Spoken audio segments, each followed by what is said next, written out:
There are towns in America that don't show up in travel brochures. They don't advertise. They don't invite attention. You usually find them by accident. I found this one while driving west, following a road that felt older than the map I was using.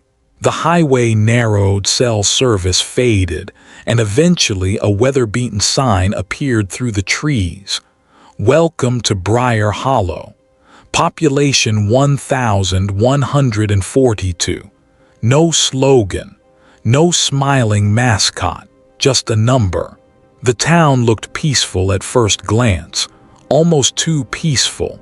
Neatly cut lawns, houses with their lights on even during the day. A diner, a gas station, a small town hall that hadn't been repainted in years. But the silence felt heavy. Not the calm kind, the kind that presses against your ears. I had come because of a house listing.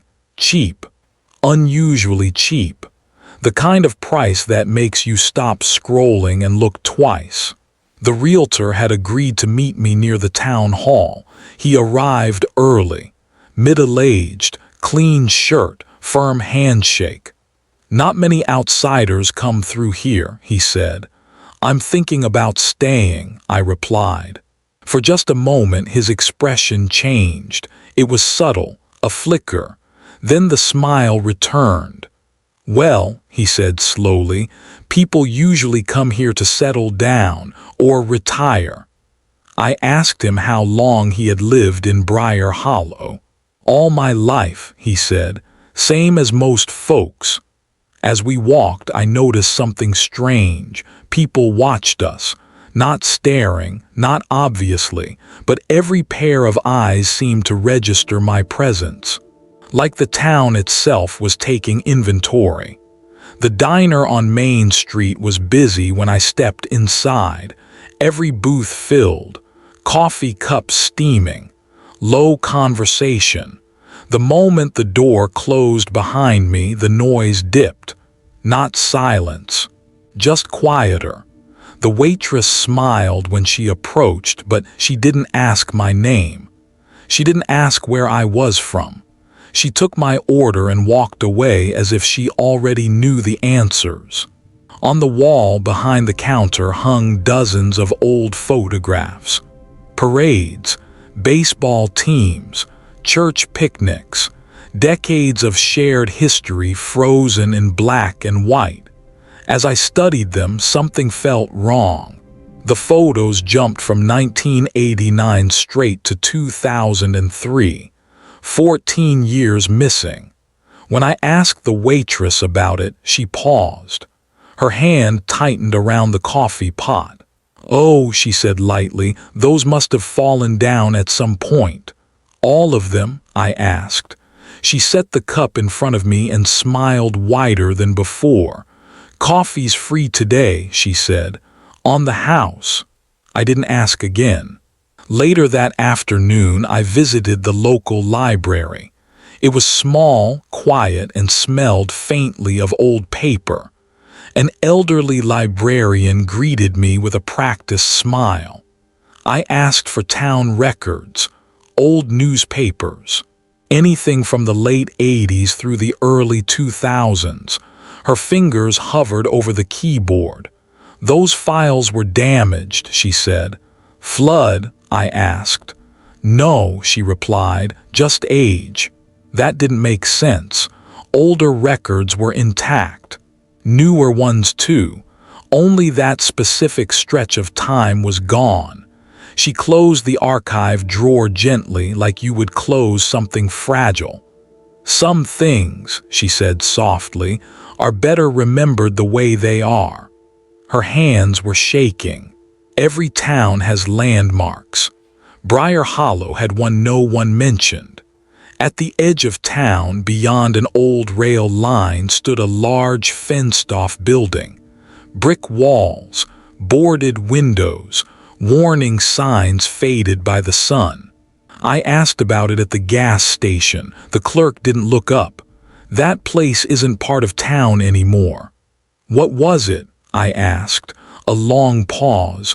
"Just something that closed," he said. "Best left that way."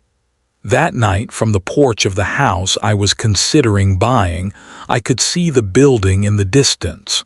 No lights, no movement. And yet, just once, I thought I saw something shift behind one of the boarded windows, like someone checking to see if I was watching.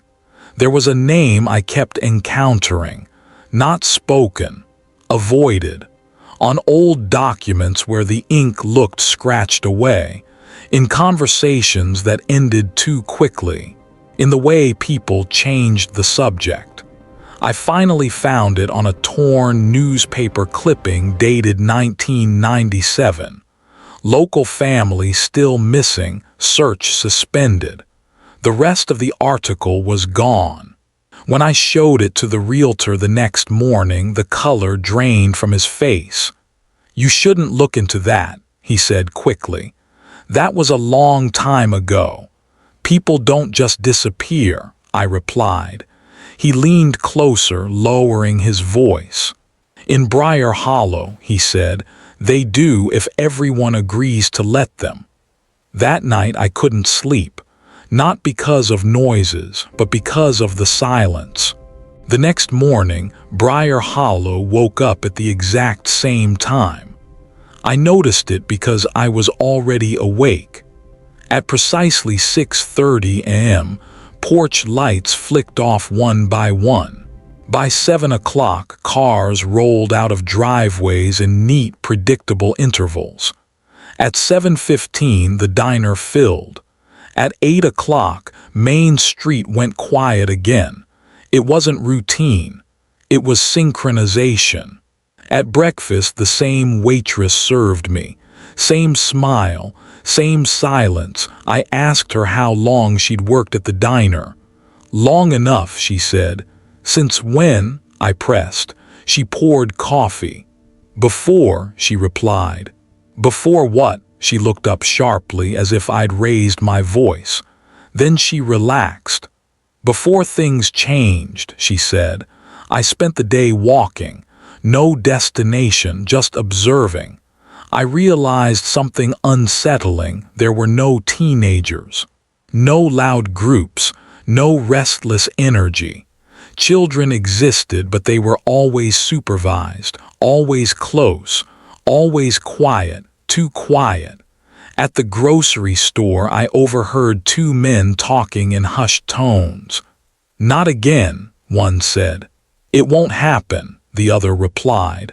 "Not if everyone remembers." They noticed me listening and immediately stopped. That phrase stuck with me. If everyone remembers. I returned to the library, this time heading straight for the basement. Dusty shelves, old filing cabinets, boxes marked with dates that skipped entire years. One box wasn't labeled. Inside, I found a cassette tape. No case. Just masking tape with a single word written in faded ink. "Remember." I waited until night to listen. The tape crackled before a voice emerged. A man's voice, nervous, whispering. "This isn't an accident," he said. "They're calling it that, but everyone knows. We all saw the signs. We all heard the noises." A pause.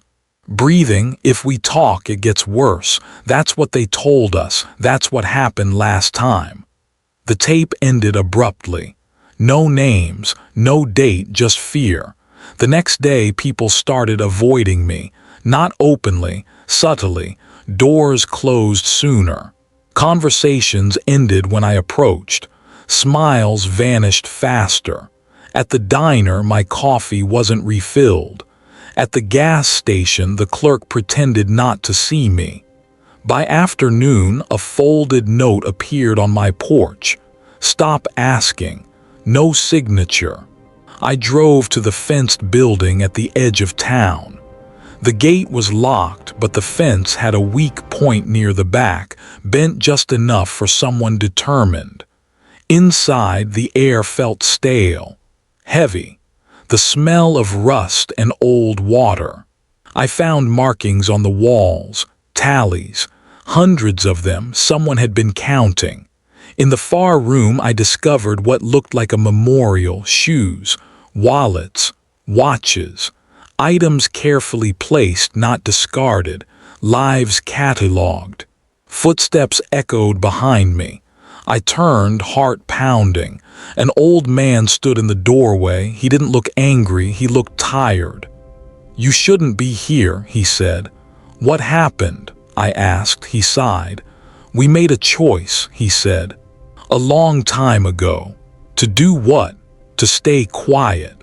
He stepped aside, allowing me to leave.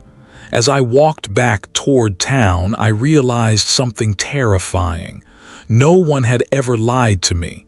They had just never told the truth. That night I packed my car, and that's when I heard knocking, slow, deliberate, from my front door. The knocking didn't stop when I stood up. It didn't grow louder, it didn't grow faster. 3 slow knocks, a pause, then 3 more. Whoever was on the other side wasn't in a hurry. I opened the door. The old man from the building stood there, hat in his hands. Behind him, across the street, porch lights flicked on one by one. Curtains shifted. Shapes moved in windows. The town was awake. "You should leave," he said calmly. "Tonight." "I'm not done," I replied. He nodded as if he had expected that answer. "No one ever is," he said. "That's why this keeps happening."